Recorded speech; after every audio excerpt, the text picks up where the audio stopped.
Okay. I'm losing track of the days, so it's already 34. All right. Okay, so let's talk about the section we're in. We're in section P5, section P.5, which is on factoring. I basically want to cover how do we factor, what are the different rules. If there's a certain rule you're not comfortable with, we'll talk about it.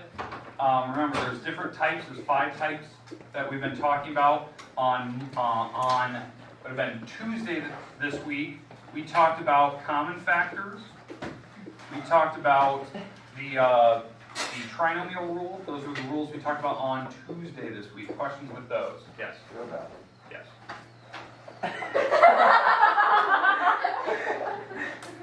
Are you doing it in your brown? Yes. Okay, what was he doing? I I would have never known. He could have sat here the whole time.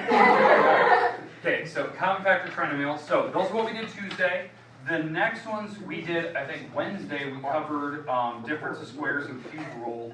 That was like, the cube rule is right at the end of class. So difference of squares and cube rule. And cube rule, okay? And then the last one we just covered yesterday, well, we covered cube rule again, we covered it one more time, but we talked about grouping method yesterday. And so if there's a certain type here, you're like, I don't really remember that. I want another example of it. Is there a certain one right now you want to go over? No. Okay, I just picked some basic ones in the book. I didn't pick super difficult ones. I didn't pick ones that were tricky. The thing is, if it's not factorable, just put prime. Okay, because there could be a problem like this. You have an 8x here, but then suddenly you have a 9. Like, there's no way you can do the 9 idea and make the 8 in the middle. Because everyone's like, oh, it's 9 and 1. No, that's if you subtracted. You could do that. You could make 8 in the middle. Like, if that was a minus on the back, yeah, you'd be perfectly fine. You could make 8. But if it's plus, like, the only way you're making 9 is 1 and 9 and 3 and 3. Unless you go with some weird decimal, which I'm not allowing you to do today. Or any weird square roots or anything like that. So this problem is not factorable by the traditional means of trinomials, so we just write prime. Okay.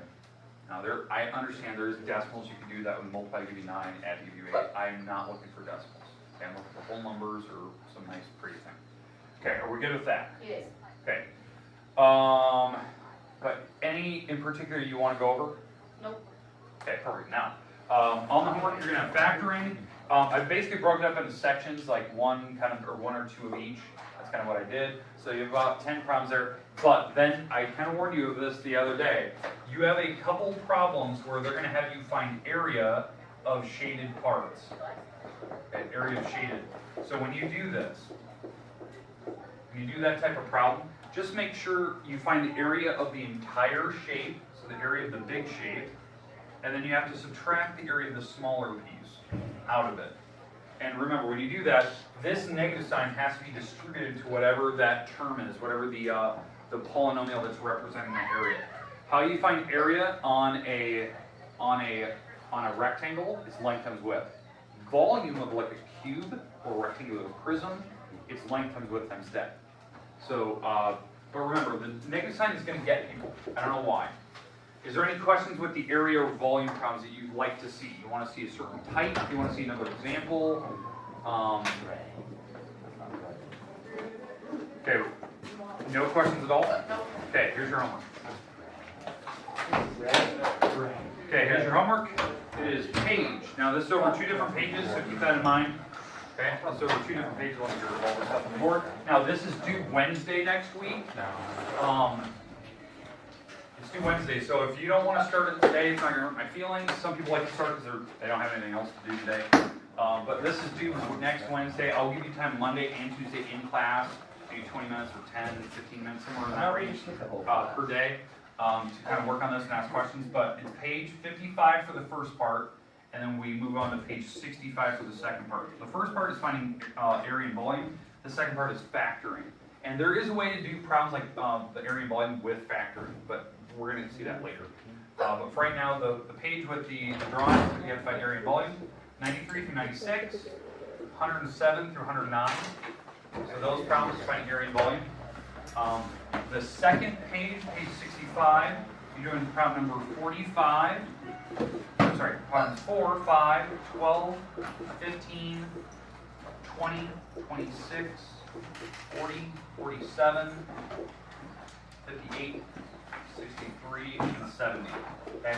I kind of bounced around, kind of picked a couple of each, tried to pick 2 problems that are common, 2 problems with trinomial, 2 problems with different squares, 2 problems with cubes, and then I think 1 or 2 problems.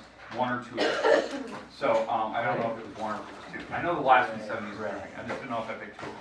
Okay? All right, but that's your homework. When is it due? Wednesday. Wednesday. So you will have time in class Monday and Tuesday to work and ask questions. The part I'm really actually worried about is the first part, the volume problems. That's the one that for some reason people will get wrong, especially these later ones. They can be tricky. You need to figure out how to find the dimensions to find the area of the volume. Because sometimes the dimension isn't given to you, you have to like think about it to figure out what the dimensions are. Okay, but for those just walking in, welcome back. Hopefully the pep rally was awesome. All we talked about was we reviewed, the types of factoring. If you had a specific type you wanted to see, I left it open. I just basically covered a prime problem. Can you not factor a problem? That could happen. And then we talked about what your homework is. The top is area and volume using products, normal, multiplication, addition, subtraction. The bottom ones are factoring. This is due Wednesday. If you feel like you don't want to start today, it will not hurt my feelings. So, okay, you're good to go. You have the rest of the time today to kind of work or kind of work on whatever else you need to. I need to get some stuff done for homecoming. So, you guys have the rest of the time. You can kind of relax. Mr. Ward, I got the keys. I got it here. Picture of my notes.